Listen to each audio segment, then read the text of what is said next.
तरी नव्हे धन पुत्रधारा निकट वास बरा संत पायी. तुम्ही आम्ही भाग्य कशाला म्हणतो?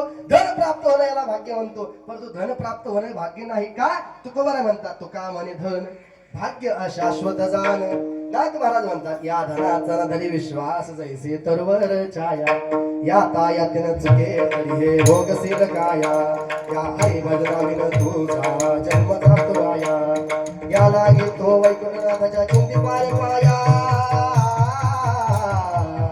या धनाचा धरी विश्वास जैसे तरवर छाया.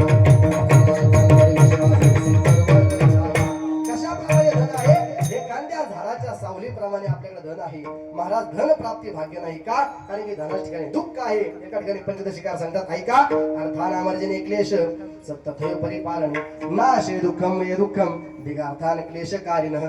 धन हे दुःखालाच कारण आहे. म्हणून त्या ठिकाणी धन प्राप्त होणं सुद्धा काय नाही भाग्य नाही. तदनंतर आपण काय कशाला भाग्य म्हणतो? पुत्र प्राप्ती होणं भाग्य म्हणतो. परंतु पुत्र प्राप्ती सुद्धा भाग्य नाही का? भाग्य नाही. नाथ महाराज म्हणतात पुत्रापासून सुख प्राप्ती माता पितरे वंचिती शेखी पुत्रांगोष्ट दाविती. केवळ भ्रांत पुत्र मोह. जर त्या ठिकाणी आपला पुत्र जर चांगला निघाला, टाळा हातात धरणारा निघाला तर बर, आणि बाटली हातात धरणारा निघाला तर भाग्य आहे का? पुत्र झाली तुका भर का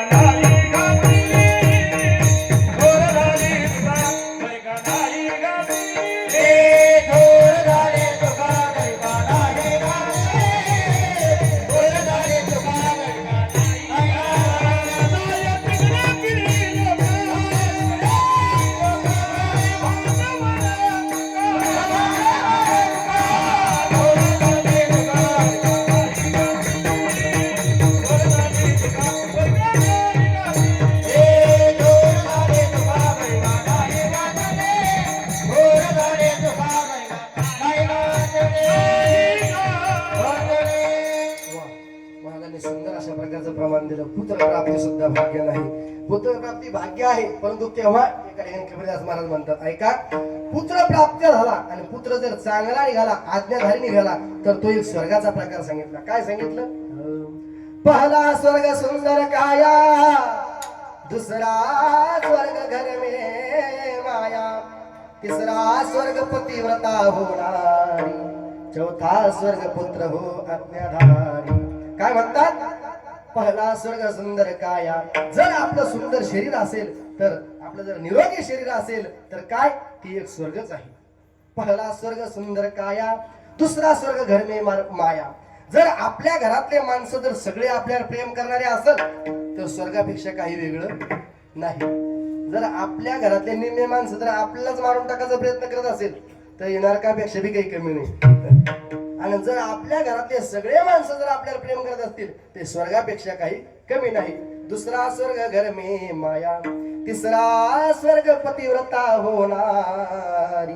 जर आपली बायको पतिव्रता असेल तर हा एक स्वर्गाचाच प्रकार आहे. आणि चौथं सांगितलं चौथा स्वर्ग पुत्र हो आज्ञाधारी. जर आपला पुत्र जर आज्ञाधारी असेल, आपण सांगलेलं जर तो काम ऐकत असेल, आपण सांगितलेल्या कामावरती कोणत्याही कसल्याही प्रकारची कमेंट जर करत नसेल तर काय आहे? हा एक स्वर्गाचाच प्रकार आहे. विठाला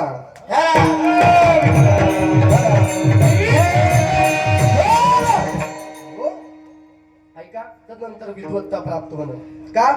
कारण स्वदेशी राजा विद्वान सर्वत्र